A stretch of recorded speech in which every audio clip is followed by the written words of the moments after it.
Greetings of the day, dear students. I got a request to make a video on nationalism in India, chapter 3 of your history book. This chapter is very interesting as you can relate to it. You already know the leaders and the events that took place back then. You don't have to worry about history, all you need to do is to listen to the story I am about to tell you. So the chapter accounts the turn of events around 1920. 1920 के आसपास जितने important events हुए थे उसको इस chapter में encapsulate किया गया है. This is part 1 of this chapter where I will explain the first 3 topics of nationalism in India. The chapter starts with the introduction of it and then the devastating impacts of World War I on India is explained. तो story start होती है 1914 से जब first world war start हुई थी. First world war जब हुई थी उसकी वजह से बहुत सारे इम्पैक्ट्स हुए थे इंडिया पर. उनमें से एक था increase in expenditure financed by war loans and increase taxes.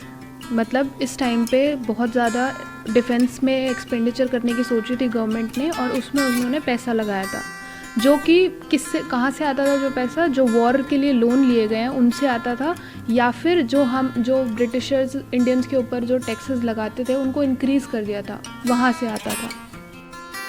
World war का पहला इम्पैक्ट तो यही था कि अपने एक्सपेंडिचर को पूरा करने के लिए ब्रिटिशर्स ने बहुत सारे टैक्सेस लगाए और इंडियंस को बहुत कई तरह से ऑप्रेस किया.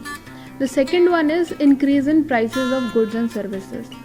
जो प्राइसेस थे गुड्स एंड सर्विसेज के वो बढ़ गए थे ऑब्वियसली क्योंकि वॉर हो रही है. इस टाइम पे फूड शॉर्टेजेस है, खाने की कमी है, सर्विसेज की प्रॉब्लम्स आ रही हैं, डॉक्टर्स की सर्विसेज नहीं मिल रही, तो इन चीज़ों के प्राइसेस भी बढ़ गए थे. थर्ड इम्पैक्ट ये था कि विलेजेस में कॉल किया जा रहा था, मतलब विलेजेस को बोला जा रहा था कि सोल्जर्स की सप्लाई करें क्योंकि वॉर में भेजे गए थे सोल्जर्स और वहाँ पर कमी हो गई थी सोल्जर्स की. तो उनको रिक्रूटमेंट करने के लिए, उनको भर्ती करने के लिए विलेजेस को बोला जा रहा था कि अपने विलेज में से जितने भी लोग हैं उनको भेजा जाए ताकि वो वॉर में जाकर लड़ाई कर सकें. 1918 to 19 एंड 1920 to 21 ऐसा पीरियड था जिस टाइम पे क्रॉप्स फेल हो गई थी. क्रॉप्स फेल हो रही थी जिसकी वजह से फूड शॉर्टेज हो रही थी क्योंकि क्रॉप्स हैं ही नहीं, क्रॉप्स बची ही नहीं, तो उसकी वजह से जो खाना सप्लाई होता था वो भी कम पड़ रहा था. अब फेमाइन हिट इंडिया क्योंकि हमने देखा अभी क्रॉप्स फेल हो गई थी तो उसकी वजह से भुखमरी बढ़ गई थी, लोगों के पास खाने को नहीं था, तो ये भी एक प्रॉब्लम हो गई थी उस टाइम पे. इस पिक्चर में काफ़ी सारे पेशेंट्स लेटे हुए हैं क्योंकि उस टाइम पे एक बीमारी फैली थी जिसकी वजह से काफ़ी प्रॉब्लम्स हो रही थी. वो प्रॉब्लम क्या थी हम अभी डिस्कस करते हैं. इन्फ्लुएंजा एपिडेमिक एक तरह का एपिडेमिक था, वायरस था जो एक इंसान से दूसरे में फैलता था.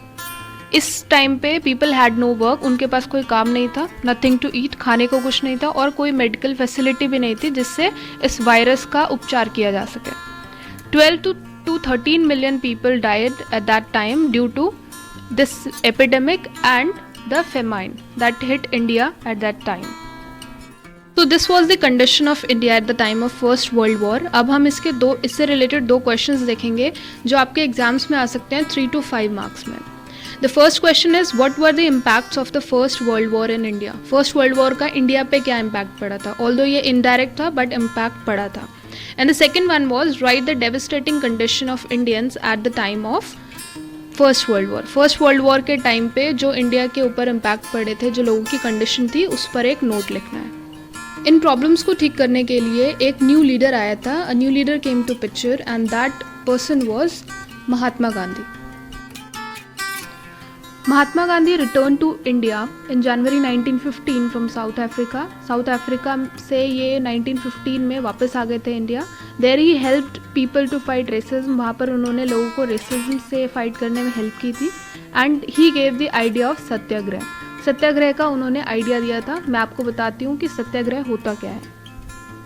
सत्याग्रह is made up of 2 Hindi words, satya plus agraha. सत्य का मतलब ट्रूथ, सच्चाई, एंड आग्रह का मतलब अपील.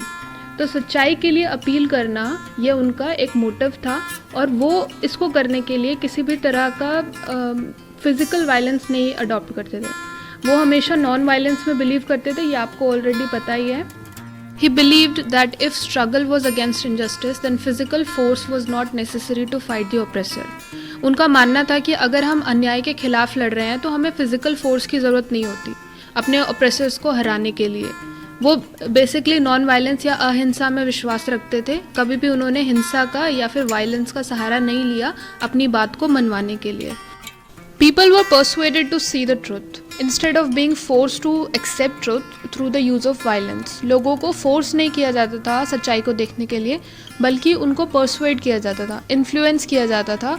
और गांधी जी बिलीव करते थे पीस में, ना कि वॉर में। बहुत शांति पूर्वक तरीके से उन्होंने अपने सारे जो भी सत्याग्रह हैं वो किए थे।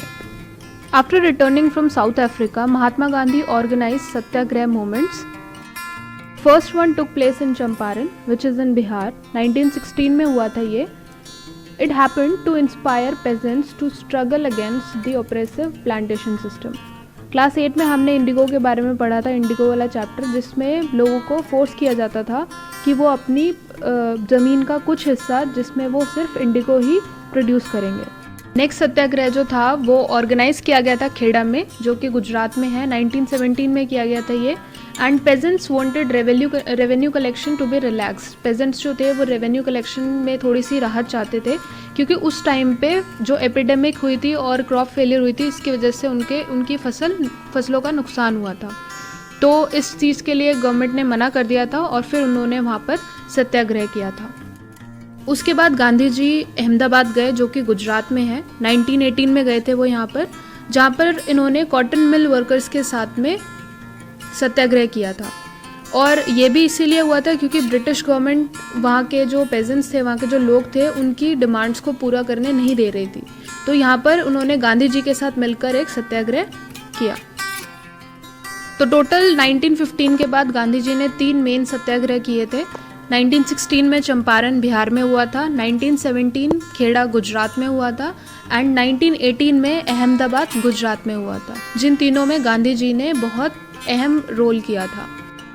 So these were the first 3 topics जो हमने आज कवर किए। आप इसको एक बार बुक में से रीड कर लेना, आपको बहुत अच्छे से समझ आ जाएगा। नेक्स्ट पार्ट में हम इसके और बाकी जो पार्ट्स हैं वो कवर करेंगे। आई होप ये आपको समझ आया होगा। Thank you for watching.